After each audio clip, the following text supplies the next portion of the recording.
Welcome. आज हम एक ऐसे टॉपिक पर चर्चा करने वाले हैं जो वाकई हैरान करने वाला है।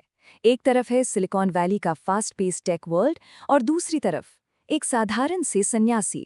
आज के इस विश्लेषण में हम नीम करोली बाबा के इस पैराडॉक्स की परतों को खोलेंगे और सोर्स मटेरियल के जरिए समझेंगे कि आखिर इसके पीछे का सच क्या है। शुरुआत करते हैं एक बेसिक पर सबसे जरूरी सवाल से। आधुनिक टेक दुनिया जिसमें हम लोग आज जी रहे हैं, उसके निर्माताओं को आखिर किस चीज ने प्रेरित किया? ये सवाल शुरू में थोड़ा अजीब लग सकता है, पर इसका जवाब बेहद इंटरेस्टिंग है। सोचिए इस बारे में। एक तरफ है एप्पल, फेसबुक और ट्विटर जैसे global hyper connected trillion dollar tech empires, और दूसरी तरफ उनकी इंस्पिरेशन एक ऐसे भारतीय सन्यासी जिनके पास पूरी जिंदगी में सिर्फ एक कंबल और एक लकड़ी का तख्त था। ये कॉन्ट्रास्ट अपने आप में कितना माइंड ब्लोइंग है ना। और ये कोई एक छोटी सी घटना नहीं थी। अगर टाइमलाइन पर ध्यान दें तो 1964 में कैंची धाम की स्थापना होती है। 1973 में महाराज जी अपना शरीर त्याग देते हैं, लेकिन उनका प्रभाव वहीं नहीं रुका। 1974 में स्टीव जॉब्स वहां आते हैं और दशकों बाद 2015 में मार्क जुकरबर्ग भी उसी आश्रम पहुंचते हैं।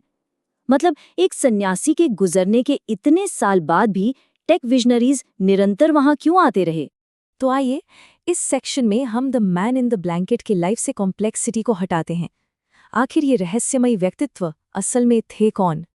अगर उनके जीवन को देखें तो वो एब्सोल्यूट मिनिमलिज्म का एक परफेक्ट एग्जाम्पल थे। सिर्फ एक कंबल और धोती पहनना, एक आम लकड़ी के तख्त पर बैठना। उनके पास कोई रीडिंग लैम्प या पर्सनल आइटम्स नहीं थे। और हाँ, वो अक्सर रात के अंधेरे में अचानक गायब भी हो जाते थे। भौतिक दुनिया में उनका अपना प्रैक्टिकली कुछ था ही नहीं। उनके एक बहुत करीबी शिष्य रामदास ने एक बार कहा था, वो तो बस एक कंबल ओढ़े एक बूढ़े आदमी है। ये कथन परफेक्टली दिखाता है कि जो लोग उन्हें नहीं जानते थे, उनके लिए उन्हें डिसमिस करना कितना आसान था। पर यही सादगी तो उनका सबसे बड़ा कवर थी, जिसके पीछे एक बेजोड़ शांति और गहरा प्रभाव छिपा था। अब बढ़ते हैं आगे, जहां चीजें थोड़ी और मिस्टीरियस हो जाती हैं। चमत्कार, सन्यासी और हनुमान की इन रहस्यमयी परतों को थोड़ा और करीब से देखते हैं। महाराज जी के प्रति लोगों के गहरे विश्वास को समझने के लिए हनुमान जी के बारे में जानना बहुत जरूरी हो जाता है। हिंदू धर्म में हनुमान जी एब्सोल्यूट डिवोशन यानी भक्ति, निस्वार्थ सेवा और असीम बल के प्रतीक हैं। और सच्चाई ये है कि कई भक्त उन्हें स्वयं हनुमान जी का अवतार ही मानते थे। सोर्सेज में ऐसे कई सब्जेक्टिव अनुभव दर्ज हैं जो कंप्लीटली हैरान कर देते हैं। कुछ फॉलोअर्स का यहाँ तक कहना था, मैंने सिर्फ एक विशाल बंदर देखा। लोगों ने प्रैक्टिकली उन्हें एक विशाल मंकी गॉड के रूप में ट्रांसफॉर्म होते हुए देखने का दावा किया। ये भक्तों के अटूट विश्वास की गवाही देता है। एक और इंसिडेंट जिसने वेस्टर्न सीकर्स को पूरी तरह से बैफिल कर दिया था, वो था द साइकोडेलिक टेस्ट। एनेक्डोट्स के अनुसार एक बार महाराज जी ने मैसिव अमाउंट में साइकोडेलिक्स यानी LSD का सेवन किया, और इसका रिजल्ट, उनकी चेतना पर इसका एग्जैक्टली 0 इफेक्ट हुआ, बिल्कुल शून्य असर। ये देखकर ज्ञान की तलाश में आए लोग कंप्लीटली शॉक्ड रह गए। तो यहाँ से हम आते हैं इस चर्चा के अगले पड़ाव पर। कैसे एक छोटे से गांव के सन्यासी ने वेस्ट और इंडिया के बीच एक स्पिरिचुअल ब्रिज बना दिया। एक ही जगह पर अलग अलग तरह के लोगों का आना वाकई फैसिनेटिंग है। एक तरफ भारतीय ग्रामीण थे जो मार्गदर्शन और चमत्कार की आशा में आते और उन्हें आशीर्वाद मिलता। दूसरी तरफ थे वेस्टर्न एकेडमिक्स जो अपने लॉजिकल माइंड से आज़ादी चाहते थे, जिन्हें वहाँ प्योर लव मिला। और फिर थे टिल जाइंट्स जिन्हें बिजनेस फोकस और क्लैरिटी चाहिए थी, और उन्हें मिली एक सिंपल पर्पसफुल डायरेक्शन। सबने एक ही इंसान से अपनी मंजिल पाई। इन सब के लिए आखिर मार्ग क्या था? मार्ग था गुरु कृपा। खासकर इन हाईली एकेडेमिक और मॉडर्न लोगों के लिए रास्ता लॉजिक या तर्क का नहीं, बल्कि टोटल सरेंडर का बन गया। गुरु की इच्छा पर खुद को पूरी तरह से छोड़ देना ही आगे बढ़ने का रास्ता था। उनके ग्लोबल इम्पैक्ट का एक बहुत ही यूनिक एनेक्डोट यहाँ सामने आता है। उन्होंने एक वेस्टर्न डॉक्टर को वर्ल्ड हेल्थ ऑर्गेनाइजेशन ज्वाइन करने का डायरेक्ट निर्देश दिया, ये कहते हुए कि स्मॉल पॉक्स बस जल्दी ही दुनिया से खत्म होने वाला है। सोचिए, गांव से निकली एक आवाज सीधे ग्लोबल हेल्थ डिसीजंस को इन्फ्लुएंस कर रही थी। चलिए अब उनकी कोर फिलॉसफी को समझते हैं। एक ऐसी अप्रोच जो किसी कट्टर धर्म तक सीमित नहीं थी, बल्कि सबके लिए थी।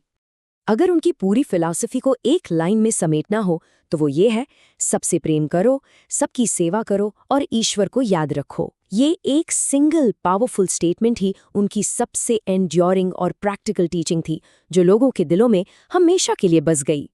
इस फिलॉसफी का सेंटर पॉइंट है सेवा। सेवा यानी सेल्फलेस सर्विस। इसका सीधा सा मतलब है दूसरों की इस तरह मदद करना जहां किसी भी रिवॉर्ड या रिकग्निशन की थोड़ी सी भी उम्मीद ना हो, एकदम प्योर अनकंडीशनल समर्पण। और इस सेवा में सबसे ऊपर था भूखे लोगों को खाना खिलाना। उनका मानना था उन्हें भोजन कराएं, यही सबसे बड़ी पूजा है। उनके हिसाब से लंबे चौड़े धार्मिक कर्मकांडों से ज्यादा जरूरी है लोगों का पेट भरना। ये उनकी व्यवहारिक आध्यात्मिकता को दर्शाता है। और अब आते हैं हमारे आखिरी हिस्से पर, कैंची धाम की वो लेगेसी, एक ऐसा एंड्योरिंग एनर्जी फील्ड जो आज भी लोगों को वहां खींचते चला जा रहा है। 1964 में एस्टैब्लिश हुआ ये आश्रम, जिसे पहाड़ी रास्तों के तीखे मोड़ की वजह से कैंची नाम दिया गया। हनुमान जी को समर्पित ये जगह असल में एक शक्ति केंद्र मानी जाती है। ये कोई आम जगह नहीं है, बल्कि एक ऐसी जगह है जो यूनिवर्सल स्पिरिचुअलिटी और डीप इनर पीस को प्रमोट करती है। 15 ये कोई नॉर्मल नंबर नहीं है, ये रेफर करता है 15 जून को। हर साल इस तारीख पर आश्रम की स्थापना के जश्न में एक विशाल वार्षिक भंडारा आयोजित होता है, जहां मास लेवल पर हजारों की भीड़ जुड़ती है। और अगर आज की बात करें तो ये इन्फ्लुएंस लगातार एक्सेलरेट हो रहा है। पिछले कुछ ही समय में वहां आने वाले पर्यटकों और भक्तों की संख्या प्रैक्टिकली 3 गुना तक बढ़ चुकी है। ये बढ़ता हुआ फुटफॉल साफ दिखाता है कि सच्ची शांति की तलाश आज पहले से कहीं ज्यादा प्रबल है। तो इस पूरे विश्लेषण को समाप्त करते हुए हम एक आखिरी थॉट के साथ छोड़ जाते हैं। क्या आने वाले कल की हाइपर कनेक्टेड टेक्नोलॉजी और इनोवेशन को आकार देने के लिए सच में बीते हुए कल की उस सबसे गहरी शांति को ढूंढना आवश्यक है? ये एक ऐसा सवाल है जिसने दुनिया के सबसे ब्रिलियंट माइंड्स को रुक कर सोचने पर मजबूर कर दिया। इस चर्चा में शामिल होने के लिए शुक्रिया।